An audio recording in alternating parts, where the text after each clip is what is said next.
আইন শৃঙ্খলা বাহিনীর 2 জন আছে যাদের পাসপোর্ট গুম কমিশনের দ্বারা বাজেয়াপ্ত, তারা কালকে প্রমোশন পেয়েছে। তো এই যখন হলো উটের পিঠে চলছে, তখন কারা বন্দোবস্ত করে দেয় এটা তো বুঝতে খুব বেশি ব্রেনের দরকার নাই। ডিউটিরত পুলিশদের গায়ে সরাসরি আঘাত করেছে। তো আপনার এই এই জায়গাটাকে আপনি ম্যানেজ করতে পারছেন না মানে কি?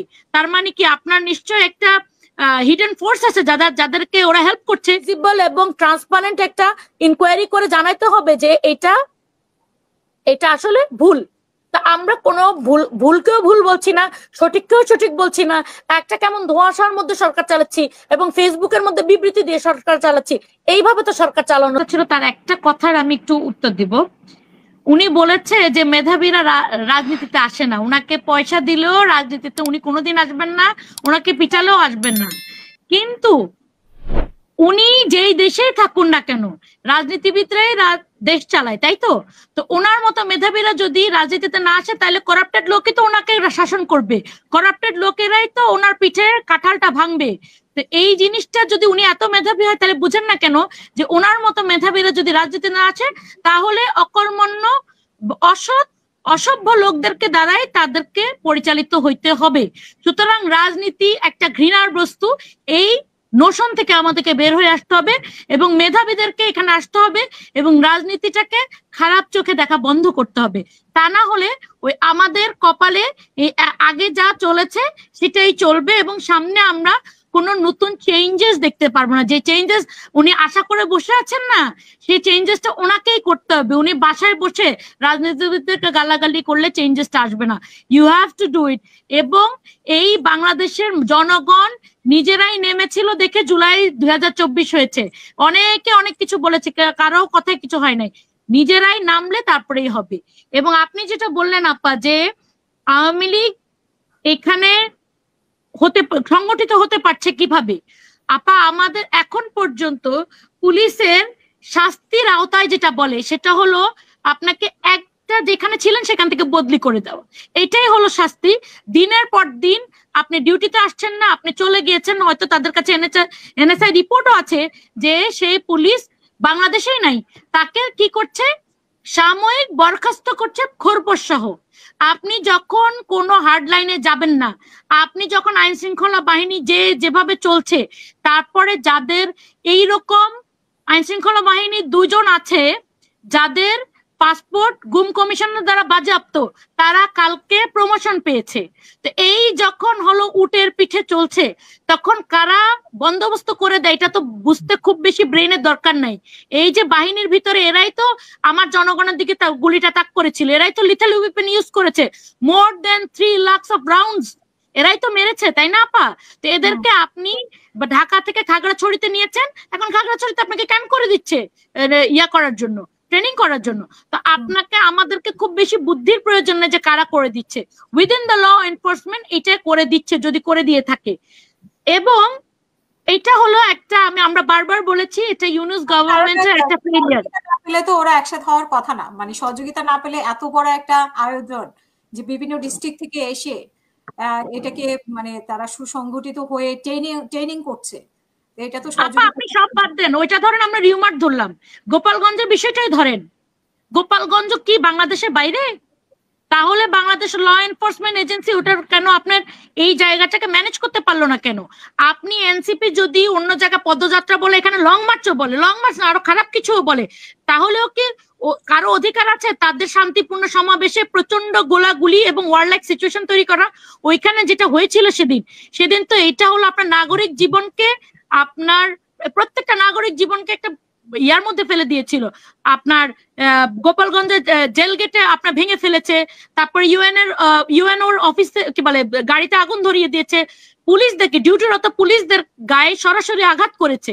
তো আপনার এই জায়গাটাকে আপনি ম্যানেজ করতে পারছেন না মানে কি?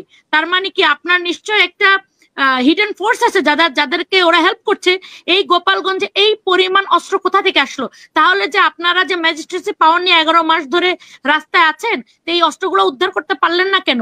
তার মানে আপনাদের ভিতরে অসহযোগিতা আছে এবং এটা আপনারা ম্যানেজ করতে পারছেন না। তো ম্যানেজ না করতে পারলে ইউনূস সাহেবকে করতে হবে কি রিশাফল করতে হবে, যে উনি পারছেন না আরেকজনকে পারতে হবে, কারণ যেই মুহূর্তে ওনার আন্ডারে কেউ পারছে না এটা দায়িত্ব কিন্তু ওনাকেই নিতে হবে। উনি কিন্তু শেষে বললে হবে না আমাকে কেউ হেল্প করে নাই, এই জায়গায় এখন আর কেউ খাবে না। ওনাকেই এটা দায়িত্ব নিতে হবে, ওনাকে রিশাফল করতে হবে, ওনাকেই law and order situation under control আনতে হবে। উনি যেদিন বাংলাদেশে ভার নিয়েছে সেদিন কি উনি জানতেন না যে এই বাংলাদেশে কিসের ভার উনি নিচ্ছেন? উনি খুব ভালো করে জানতেন, উনি বুদ্ধিমান মানুষ।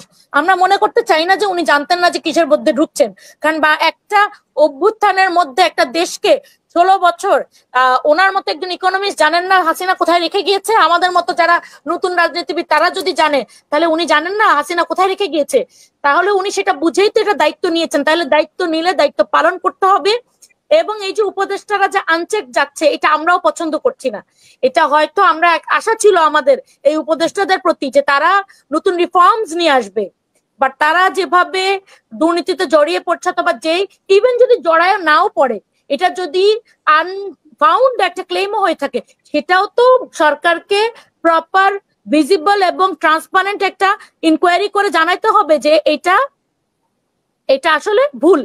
তা আমরা কোনো ভুলকেও ভুল বলছি না, সঠিককেও সঠিক বলছি না, একটা কেমন ধোঁয়াশার মধ্যে সরকার চালাচ্ছি এবং ফেসবুকের মধ্যে বিবৃতি দিয়ে সরকার চালাচ্ছি।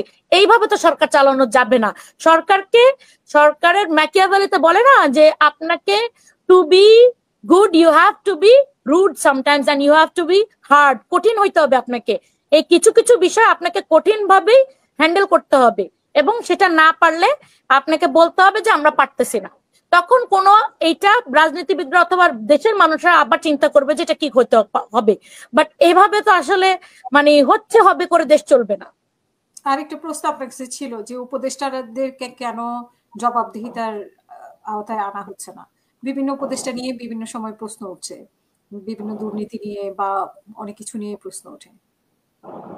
এটা আসলে খুব স্যাড আপা, যে মানে আমরা নতুন বন্দোবস্তের কথা বলছি, অ্যাকাউন্টেবিলিটির কথা বলছি, জবাবদিহিতার কথা বলছি, সংস্কারে বারবার আমরা বিভিন্ন চেক অ্যান্ড ব্যালেন্সেস করছি যেন এই অ্যাকাউন্টেবিলিটি থাকে।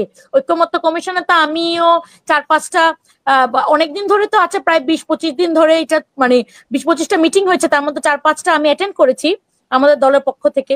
তো এই প্রত্যেকটা জায়গায় কিন্তু আমরা ওই যে অ্যাকাউন্টেবিলিটি, তারপর চেক অ্যান্ড ব্যালেন্সের জন্য বিভিন্ন মেকানিজম রাখার চেষ্টা করছি, এত কিছু করছি, কিন্তু এখন লাইভ যে দুর্নীতিটা হচ্ছে, যে কথাগুলো হচ্ছে, সেই জায়গায় অ্যাকাউন্টেবিলিটির জবাবদিহিতা আমরা নিচ্ছি না, অথবা এই সরকার নিচ্ছে না। আমরা কিন্তু আমাদের জায়গা থেকে বারবার বলে যাচ্ছি, এবং বলে যাচ্ছি যে আপনার ভাবে যদি চলতে থাকে তাহলে মানুষের ট্রাস্ট হারায় যাবে। যেই জায়গাটা কিন্তু আওয়ামী লীগ তৈরি করতে চায়, যে এই গভর্নমেন্টের উপর ডিস্ট্রাস্ট তৈরি করতে চায়, সেটা আপনারা নিজেরাই নিজেদের কর্মফলের মাধ্যমে এই জায়গাটা করে দিচ্ছেন। আপনি যদি আজকে যদি অভিযোগ উঠে, সেই অভিযোগটা তদন্ত করতে বাধা কোথায়? সেই অভিযোগটা যদি মিথ্যা হয়ে থাকে তাহলে সেটা নিয়ে ফুল ক্ল্যারিফিকেশন দিতে বাধা কোথায়? এবং ক্ল্যারিফিকেশন না দিলে আমরা কি তাহলে বুঝে নিব যে অভিযোগটা সত্য? তাহলে আমরা জনগণরা কি বুঝে নেব? সেখানেই হলো প্রশ্ন।